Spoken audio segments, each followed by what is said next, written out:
So in continuation with the function of the transport, now we will be discussing about the types of transport. अब हम जो है types of transport के बारे में discuss करेंगे that what are the various we can say mechanism जिसके help के साथ हमारी बॉडी के सेल्स जो हैं वो धीरे धीरे जो है ट्रांसपोर्ट बल्क ट्रांसपोर्ट करते हैं और सब्सटेंसेस की जो है आदान प्रदान लेन देन और एक्सचेंज होता है। तो सबसे पहले बात करेंगे पैसिव ट्रांसपोर्ट की। पैसिव ट्रांसपोर्ट क्या मतलब क्या है? पैसिव ट्रांसपोर्ट वो ट्रांसपोर्ट है जिसमें सेल्स ट्रांसपोर्ट करने के लिए do not need no need of energy, जिसमें हमारे सेल्स जो हैं एनर्जी को यूज़ या फिर एनर्जी की प्रोसेसिंग खपत नहीं करते। तो इसमें कौन कौन से जो हैं no need energy, no need है, यहाँ पे कोई एनर्जी की ज़रूरत नहीं है, ठीक है। पैसिव है, सबसे पहले जो पैसिव प्रोसेस है जिसके थ्रू सेल्स सब्सटेंसेस का आदान प्रदान करते हैं, एक्सचेंज करते हैं, वो है डिफ्यूज़न। तो आपने पढ़ा होगा +1 +2 में diffusion, high concentration to low concentration, ठीक है, high concentration to low concentration. उसके बाद है फैसिलिटेटेड डिफ्यूज़न, ठीक है जी। फैसिलिटेटेड डिफ्यूज़न का मतलब है ऐसी डिफ्यूज़न जिसको सुविधा देके करवाया गया है, फैसिलिटी देके करवाया गया है, किसी हेल्प के साथ करवाया गया है तो डिफ्यूज़न है हाई टू लो, बट किसी ने हेल्प की है, यहाँ पे किसी ने फैसिलिटी दी है, सुविधा दी है, जिसके कारण ये डिफ्यूज़न हुई है। Then we know about the third process, come on, what is that is osmosis. तो हमने देखा ऑस्मोसिस जिसमें जो है semi permeable membrane is very much important, semi permeable membrane. उसके बाद हम बात करेंगे बल्क ट्रांसपोर्ट की। बल्क ट्रांसपोर्ट तो कई जो हमारे बॉडी में सेल्स हैं, यहाँ पे इनके आसपास एक्स्ट्रा सेलुलर फ्लूइड घूम रहा है, ठीक है, एक्स्ट्रा सेलुलर फ्लूइड यहाँ पे घूम रहा है, ओके। तो यहाँ पे जो है लार्ज साइज की प्रोटीन्स हैं, लिपोप्रोटीन्स को सेल्स के अंदर जाने में जो है थोड़ी प्रॉब्लम आती है। क्यों आ रही है? क्योंकि सेल्स की plasma membrane large size of जो है सब्सटेंसेस हैं, एलिमेंट्स हैं, पदार्थ हैं, उनको अंदर जाने से रोकती है। तो बल्क ट्रांसपोर्ट कैसे होती है, प्लाज्मा मेम्ब्रेन कैसे हेल्प कर रही है, we will discuss later in this chapter. उसके बाद है हमारा नेक्स्ट दैट इज फिल्टरेशन में हम देखेंगे ये जो प्रोसेस है कहाँ पे होता है, आपने मेरे को कमेंट सेक्शन में बताना है। फिल्टरेशन का जो मैकेनिज्म है बॉडी में कौन से ऑर्गन के कौन से सेल्स में हो रहा है, इसका आंसर आपने मेरे को कमेंट सेक्शन में बताना है। Bulk transport, osmosis, facilitated diffusion, ऐसी डिफ्यूज़न जिसमें किसी ने हेल्प की है, कोई आके हेल्प कर रहा है, वो कौन हेल्प कर रहा है अभी हम देखेंगे, और सिंपल डिफ्यूज़न। नाउ अब हम बात करेंगे that is another mechanism that is we can say active transport का मतलब क्या है, जिसमें एनर्जी की ज़रूरत पड़ रही है, यानी कि इसको अप हिल टास्क भी बोला जाता है। तो सबसे पहले इसकी बात करेंगे, ये है डाउन हिल।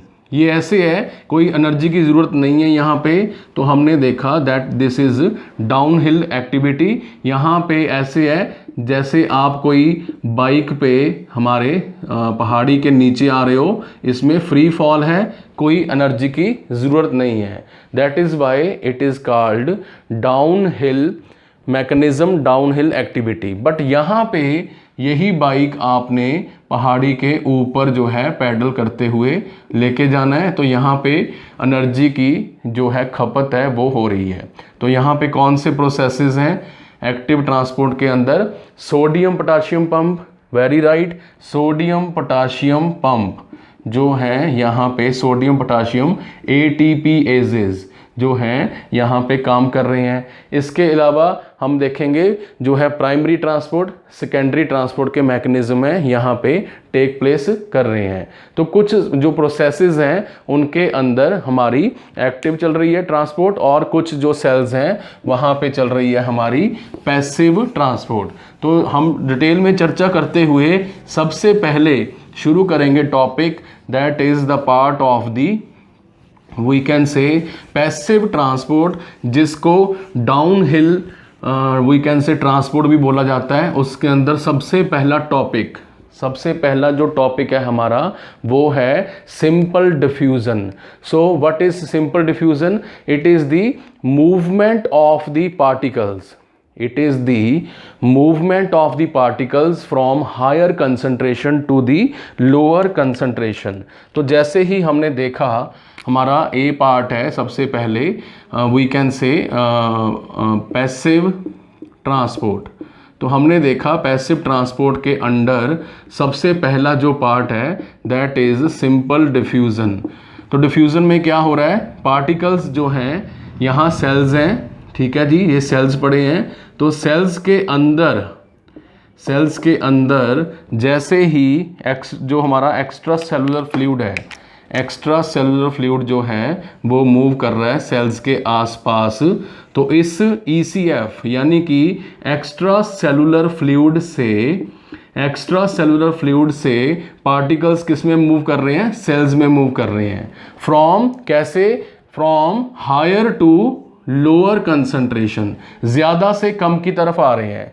जैसे कि आपने बड़ी ही सिंपल सी एग्जांपल आपको याद होगी जो आपने +1 +2 में पढ़ी थी, that is movement of the we can say हमारे जो है लिक्विड है, बकेट है, उसके अंदर आपके पास पानी है और उस पानी के अंदर आपने नील की जो ड्रॉप्स हैं वो डाल दी। तो नील की जो ड्रॉप्स हैं पूरे पानी को ब्लू कर देती हैं। क्यों कर देती हैं? बिकॉज ये अपने आप में इतनी कंसंट्रेटेड है कि पूरा पानी नीला कर सकती हैं। From higher concentration to lower concentration, पानी जो है इसके मुकाबले कम कंसंट्रेटेड है, दैट इज़ वाई नील की बूंदों ने पानी को नीला कर दिया। ठीक है जी। उसी तरह एक्स्ट्रा सेलुलर फ्लूइड में जो एलिमेंट्स हैं वो हायर कंसंट्रेशन से लोअर की तरफ मूव करते हैं। इसमें सबसे पहले जो हमारा कंपोनेंट है जो मूव कर रहा है उसका नाम है ऑक्सीजन। सेल्स के आसपास घूम रहे ब्लड में, घूम रहे लिक्विड में, सेल्स के आसपास सर्कुलेट हो रहे ब्लड में, लिक्विड में क्या एक्स्ट्रा मात्रा में है, ऑक्सीजन। तो ये ऑक्सीजन यहाँ पे सीधा डिफ्यूज कर जाती है। अब सेल्स के अंदर कई सारे प्रोसेस चल रहे हैं जिसके कारण सेल्स के अंदर कार्बन डाइऑक्साइड ज़्यादा है। तो यहाँ से कार्बन डाइऑक्साइड बाहर की तरफ ब्लड में, एक्स्ट्रा सेलुलर फ्लूइड में कार्बन डाइऑक्साइड बाहर की तरफ आ जाती है। इसी को ट्रांसपोर्ट बोलते हैं ना, ट्रांसपोर्ट। ठीक है, carbon dioxide is freely diffusing outside और ऑक्सीजन डिफ्यूज कर रही है अंदर की तरफ। अब एक्स्ट्रा सेलुलर फ्लूइड में हमारा सोडियम है, सोडियम की मात्रा ज़्यादा है, तो हो सकता है कि जो हमारा सोडियम है वो अंदर की तरफ मूव कर जाए। अगर सेल के अंदर सोडियम ज़्यादा है तो सोडियम सेल्स के जो है बाहर की तरफ मूव करेगा। ठीक है। उसी तरह दूसरे elements, electrolytes, potassium, calcium, iron, ठीक है, chlorine and we can say magnesium, zinc, ये जो हमारे इलेक्ट्रोलाइट्स हैं ये सेल के अंदर फ्रीली डिफ्यूज होते हैं। कैसे डिफ्यूज होते हैं? From high concentration to the low concentration. तो यहाँ पे बड़ा सिंपल सा लॉजिक है, कोई एनर्जी की जो है खपत नहीं हो रही, जस्ट सॉल्यूट्स जो है सोल्यूशन जो है उसमें सोडियम की मात्रा, पोटाशियम की मात्रा जो है ज़्यादा है तो वहाँ पे वो डिफ्यूज़ कर रहा है। तो डिफ्यूज़न में क्या हो रहा है? High to low. Now we will be discussing about the other part of the another aspect of the diffusion जो है हमारा इसी के साथ जुड़ा हुआ पार्ट है डिफ्यूज़न, जिसमें हमने देखा कि high concentration to low concentration जो है पार्टिकल्स मूव कर रहे हैं। अब हम बात करेंगे कि डिफ्यूज़न के जो है रेट है डिफ्यूज़न का, कितनी स्पीड से डिफ्यूज़न हो रहा है। कितनी स्पीड से डिफ्यूज़न हो रहा है, ये कौन कौन सी बातों के ऊपर डिपेंड करता है। So what are the various factors we can say, ऐसे कौन कौन से फैक्टर्स हैं जो डिफ्यूज़न को अफेक्ट कर सकते हैं। ठीक है, तो क्या हम अगर सांस ले रहे हैं, जैसे पेशेंट सांस ले रहा है, तो नर्स ने क्या किया, यहाँ पे नर्स ने क्या किया, ये नर्स है हमारी, ठीक है, इसने क्या किया, पेशेंट की केयर कर रही है। तो पेशेंट यहाँ पे प्रेजेंट है, ओके। तो जैसे ही यहाँ वेंटिलेटर पे नर्स ने इसकी स्पीड बढ़ाई और ऑक्सीजन डिफ्यूज़ होना शुरू हो गई। मास्क लगा हुआ है पेशेंट के ऊपर और नर्स ने rate of oxygen diffusion, ventilator के अंदर जो ऑक्सीजन डिफ्यूज़ हो रही है वो नर्स ने इंक्रीज़ कर दिया। तो क्या हमारे जो लंग्स हैं, तो क्या हमारा जो इंस्पिरेटरी रेट है, सांस लेने की जो स्पीड है वो बढ़ जाएगी? क्या हमारे सेल्स के अंदर ऑक्सीजन फटाफट डिफ्यूज़ हो जाएगी, या फिर फटाफट जो है बड़ी जल्दी से कार्बन डाइऑक्साइड बाहर आएगी? तो कौन कौन से ऐसे फैक्टर्स हैं जो डिफ्यूज़न के ऊपर असर डालते हैं? इसी तरह किडनीज़ के अंदर नेफ्रॉन है, तो कितना सोडियम घूम रहा है ब्लड में, कितना पोटाशियम घूम रहा है, कितनी यूरिन फॉर्मेशन करवानी है, ये सारे छोटे छोटे पॉइंट्स, छोटे छोटे मैकेनिज्म के ऊपर डिफ्यूज़न का जो है असर पड़ता है। तो हम सबसे पहले देखेंगे फैक्टर नंबर 1 है डिस्टेंस। सबसे पहला फैक्टर जो है उसका नाम है distance. So what is basically distance? Shorter the distance more quickly is the diffusion.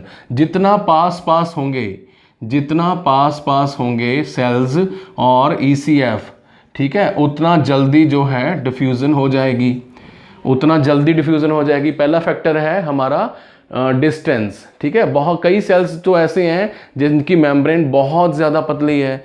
कई सेल्स, ये जो हमारी ब्लड वेसल है, ये जो हमारी ब्लड वेसल है इसके पास ही पड़े हैं, ठीक है। कुछ सेल्स जो हैं, सबसे पहले एंडोथेलियल सेल्स की बात कर लेते हैं।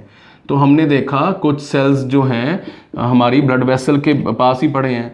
तो यहाँ पे घूम रहा ब्लड है कैपिलरी के पास, तो इसमें से ऑक्सीजन सबसे पहले कहाँ पे जाएगी? इसमें जाएगी सबसे पहले। ऑब्वियस सी बात है, जो नज़दीक हैं उन्हीं को प्यार मिलता है, ठीक है। जो नज़दीक होते हैं, दिल के पास होते हैं, उन्हीं को प्यार मिलता है ना। तो उसी तरह यहाँ पे जो दूसरी लेयर है सेल्स की, इनकी बारी बाद में आएगी, ठीक है, इनकी बारी बाद में आएगी। अब थर्ड लेयर है, फोर्थ लेयर है, एंड सो ऑन। इनको डिफ्यूज़न होगी जरूर, बट डिस्टेंस के कारण धीरे होगी और लेट होगी। Now we also decide the another factor, that is size of the molecule. तो मॉलिक्यूल का जो साइज है वो भी एक हद तक क्या डिसाइड कर रहा है? Rate of diffusion. मान लो यहाँ पे ऑक्सीजन डिफ्यूज़ कर रही है, जो कि बहुत छोटा एटम है ऑक्सीजन का, और यहाँ पे डिफ्यूज़ कर रहा है लिपोप्रोटीन। तो लिपोप्रोटीन का जो साइज़ है जी वो काफ़ी बड़ा साइज़ होता है, ओके। तो ऑक्सीजन का साइज़ छोटा होने के कारण बड़ी जल्दी ऑक्सीजन सेल्स के बीच में डिफ्यूज़ कर जाती है, ठीक है। Size of the molecule. अब एक फैक्ट्री का गेट है, उसके अंदर ट्रक ने भी घुसना है, ठीक है, उसके अंदर कार ने भी घुसना है, उसके अंदर एक एम्प्लॉई है, कर्मचारी है, वो स्कूटर पे भी आ रहा है। अब ट्रक और स्कूटर एकदम से इकट्ठे आ गए गेट के ऊपर। गेट के ऊपर जो है स्कूटर और ट्रक इकट्ठे आ चुके हैं, ठीक है जी। तो हमने देखा स्कूटर बड़ी जल्दी से निकल जाएगा साइड से, और ट्रक को आने में थोड़ा टाइम लग सकता है। तो साइज मैटर, साइज जो है वो मैटर करता है। उसके बाद है टेम्परेचर, ठीक है। टेम्परेचर, हमारी एक वीडियो है जिसके बीच में हमने बताया है कि temperature control system of the body. तो वहाँ पे हमने एक बात का जो है पॉइंट उठाया है कि टेम्परेचर बॉडी का मेंटेन करना 36 डिग्री के आसपास क्यों ज़रूरी है, क्यों हाइपोथर्मिया और हाइपोथर्मिया पेशेंट को महंगा पड़ सकता है, क्यों? क्योंकि जैसे जैसे टेम्परेचर बढ़ेगा, एटम मॉलिक्यूल्स, जैसे जैसे मैंने यहाँ पे टेम्परेचर बढ़ाना शुरू कर दिया, तो सब्सटेंस के अंदर जो एटम्स हैं, मॉलिक्यूल्स हैं, वो बड़ी जल्दी एक दूसरे से दूर होना शुरू हो जाते हैं। बड़ी जल्दी टेम्परेचर बढ़ने से, पहले नॉर्मल थे, अब टेम्परेचर बढ़ाया, अब ये दूर दूर हो गए हैं, ठीक है। तो दूर दूर होंगे तो बड़ी जल्दी डिफ्यूज़ करेंगे। बड़ी जल्दी डिफ्यूज़ करेंगे। अगर बॉडी का टेम्परेचर हायर है तो मोशन ऑफ पार्टिकल्स की मूवमेंट जो है वो बहुत फास्ट होगी, ठीक है। टेम्परेचर के कारण जो है डिफ्यूज़न के ऊपर इफेक्ट पड़ता ही पड़ता है। उसी तरह in the same manner when the temperature is low, hypothermia है, पेशेंट को शिवरिंग हो रही है, कोल्ड टेम्परेचर है, ठीक है, और बॉडी का टेम्परेचर मेटाबॉलिक रेट के ऊपर भी असर डाल रहा है। तो जैसे जैसे टेम्परेचर कम होगा ऑक्सीजन की डिफ्यूज़न, अदर पार्टिकल्स की डिफ्यूज़न जो है सेल्स के अंदर क्या हो जाएगी, कम हो जाएगी, which can again affect the functioning of the tissue and the cells और टिश्यू के फंक्शन के ऊपर असर डालेगा, ठीक है। तो हमने देखा how the temperature affect the quality of the diffusion, factor है जो डिफ्यूज़न को अफेक्ट कर रहा है। और सबसे इम्पॉर्टेंट जिसको हम बिल्कुल भी नज़रअंदाज नहीं कर सकते, दैट इज़ कंसंट्रेशन। तो हमने तो बार बार या फिर किसी भी जो है higher secondary senior secondary class में पूछ लो what is diffusion, they will say higher to lower concentration. तो सबसे इंपॉर्टेंट प्रिंसिपल है डिफ्यूज़न का, दैट इज़ कंसंट्रेशन। जितनी ज़्यादा कंसंट्रेशन हाई होगी एक्स्ट्रा सेलुलर फ्लूइड में, उतना जल्दी यहाँ पे पार्टिकल्स डिफ्यूज़ करेंगे, ठीक है, डिफ्यूज़ करेंगे। तो एक और जो है वो है एरिया, सरफेस एरिया। जितना एरिया ज़्यादा एक्सपोज होगा उतना ज़्यादा कंसंट्रेशन होगी, ठीक है। मान लीजिए मैंने यहाँ बोर्ड पे अपनी फिंगर को ऐसे टच किया, तो मेरी फिंगर से जो सोडियम है, वाटर है, वो बोर्ड की तरफ जा रहा है, ठीक है, बोर्ड की तरफ जा रहा है यहाँ पे ऐसे। अब मैंने एक फिंगर के थ्रू इतने बड़े बोर्ड को जो है वाटर देना है, ऑक्सीजन देनी है, तो कॉन्टैक्ट क्या है, सिर्फ एक पॉइंट पे, तो टाइम लगेगा कि नहीं लगेगा, लगेगा ना, ऑब्वियस है लगेगा। अब मैंने क्या किया, अपनी फिंगर्स को बड़ा सारा कर लिया और यहाँ पे मल्टीपल ऐसे पॉइंट्स बना लिए। तो जितना सरफेस एरिया किसी चीज़ का ज़्यादा होगा उतनी डिफ्यूज़न क्या होगी हमारी यहाँ पे, फास्ट होगी और जल्दी होगी, ठीक है। तो हमने देखा कि कंसंट्रेशन, टेम्परेचर और जो है दूसरे फैक्टर्स हैं size of molecule and distance, ये जो हैं हमारे डिफ्यूज़न को इफेक्ट करते हैं। Now we will be discussing about the types of diffusion, that is simple and channel mediated diffusion. अब हम चर्चा करेंगे भी जो हमारी टाइप्स हैं डिफ्यूज़न की वो कितने प्रकार की हैं। टॉपिक चल रहा है जी हमारा पैसिव ट्रांसपोर्ट, उसके अंदर हम पढ़ रहे हैं हमारा पैसिव ट्रांसपोर्ट के अंदर पहला है डिफ्यूज़न, जिसमें हमने देखा कि साइज़, हमने देखा कंसंट्रेशन, हमने देखा जो उसका टेम्परेचर है वो इफेक्ट कैसे डालता है। Now we will be discussing about the types of the diffusion, ठीक है। अब हम डिफ्यूज़न की जो टाइप्स हैं उसके बारे में चर्चा करेंगे भी हमारी जो डिफ्यूज़न है वो कितने प्रकार की होती है। तो सबसे पहले है हमारी सिंपल डिफ्यूज़न। सिंपल डिफ्यूज़न की जब हम बात करते हैं, सिंपल डिफ्यूज़न, तो ये कहाँ पे हो रही है, बड़ी आसानी से हो रही है, इसको किसी की ज़रूरत नहीं है, सिफारिश की ज़रूरत नहीं है, high concentration to low concentration अपने आप ही हो रही है, ठीक है। तो हमने देखा सिंपल डिफ्यूज़न कहाँ पे होती है, लिपोफिलिक सब्सटेंसेस, लिपोफिलिक जो सब्सटेंसेस हैं, ठीक है, जो हमारे फैट रिच सब्सटेंसेस हैं, इनकी डिफ्यूज़न बड़ी जल्दी होती है। लिपोफिलिक सब्सटेंसेस जैसे कि फैटी एसिड, ठीक है, फैटी एसिड हैं, फैटी एसिड्स ये बड़ी जल्दी डिफ्यूज़ करते हैं, फैटी एसिड्स। और बताइए फैटी एसिड्स के अलावा अल्कोहल, ऑक्सीजन, स्टीरॉयड, ठीक है, अल्कोहल है, अल्कोहल, ठीक है, अल्कोहल, देन हमारा steroid medication, steroid receptor sides के साथ बाइंड करके बड़ी जल्दी डिफ्यूज़ कर जाते हैं, high concentration to low concentration. And CO2 and O2 oxygen, इनके बारे में तो हमने पहले चर्चा कर ही ली है। क्यों ये सबसे ज़्यादा फ्रीली डिफ्यूज़ करते हैं carbon dioxide and oxygen, because they are very important for the metabolic activities of the cells. Cells की मेटाबॉलिक एक्टिविटीज़ के लिए बहुत बहुत इंपॉर्टेंट है। इसके अलावा एक और कंपोनेंट है जो किडनीज़ के अंदर जो है डिफ्यूज़ करता है और बाहर निकलता है, दैट इज़ यूरिया, ठीक है, यूरिया जो है यूरिन के फॉर्म में किडनीज इसको एक्सक्रीट करती हैं। तो सिंपल डिफ्यूज़न में हमने देखा कि अगर सेल्स के अंदर या फिर सेल्स के बाहर अगर कुछ प्रोडक्ट्स और कुछ सब्सटेंसेस हायर कंसंट्रेशन में हैं, they diffuse very easily inside and outside the cells. तो हमने देखा सबसे पहले simple diffusion. Now we will be discussing about the channel mediated diffusion. ठीक है, channel mediated diffusion, channel mediated diffusion.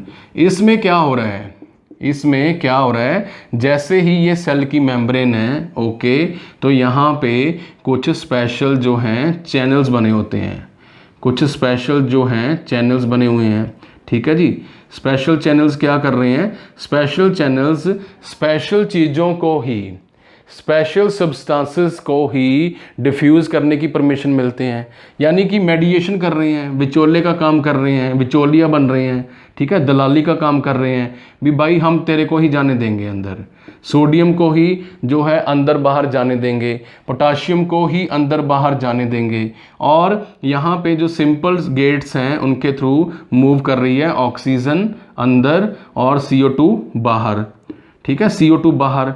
But यहाँ पे क्या हो रहा है, यहाँ पे जैसे हमें पता है कि सेल्स के अंदर पोटाशियम लेवल ज़्यादा होता है, सेल्स के अंदर जो पोटाशियम लेवल है वो ज़्यादा होने के कारण यहाँ से पोटाशियम बाहर मूव कर जाता है भाई साहब। ठीक है, बट स्पेशल गेट्स बने हुए हैं, स्पेशल चैनल्स बने हुए हैं, मेम्ब्रेन चैनल्स और ट्रांस मेम्ब्रेन प्रोटीन्स। इनको मैंने अभी अभी वीडियो में बताया, ट्रांस मेम्ब्रेन प्रोटीन्स बोला जाता है, ट्रांस मेम्ब्रेन प्रोटीन्स बोला जाता है, जो कि स्पेशल गेटवे बना के, ठीक है, फॉर एग्जांपल ये सेल है यहाँ पे और यहाँ पे ट्रांस मेम्ब्रेन गेटवे बना के क्या किया जा रहा है, ट्रांस मेम्ब्रेन गेटवे बना के इसके थ्रू स्पेशल परमिशन दी जाती है, किनको, स्पेशल एलिमेंट्स को। ठीक है, सो दैट उनकी एंट्री हो सके। और ये चैनल ये भी डिसाइड करते हैं कितनी कंसंट्रेशन में ये आएंगे और कितनी कंसंट्रेशन में नहीं आएंगे। यानी कुछ सब्सटेंसेस जो हैं सेल के भीतर, सेल के अंदर, दे कांट डिफ्यूज डायरेक्टली, कुछ सब्सटेंसेस जो हैं डायरेक्टली डिफ्यूज नहीं कर सकते। ठीक है, फॉर एग्जांपल आयंस हैं, बहुत छोटे छोटे आयंस हैं, चार्ज्ड पार्टिकल्स हैं। यहाँ पे एक बहुत इंपॉर्टेंट बात याद रखने वाली है, दैट चार्ज्ड पार्टिकल्स जो हमारे चैनल्स के थ्रू एंट्री हो रही है वो सिर्फ चार्ज्ड पार्टिकल्स की होती है। ठीक है, they are very small water soluble compounds होते हैं जो कि इसके थ्रू मूव कर रहे हैं। अब ये जो हमारा चैनल का साइज है ये डिपेंड करता है भी कौन सा इलेक्ट्रोलाइट इसके थ्रू मूव कर रहा है। So this was all about the diffusion and its types. तो हमने देखा कि डिफ्यूज़न के कौन कौन से फैक्टर्स हैं, definition of diffusion and types of diffusion, जिसमें सिंपल डिफ्यूज़न है एंड सेल मेडिएटेड डिफ्यूज़न है। Now we will be discussing in the next lecture about the osmosis, जो कि बहुत ही इंपॉर्टेंट बॉडी का ट्रांसपोर्ट सिस्टम है, मैकेनिज्म है, दैट इज ऑस्मोसिस।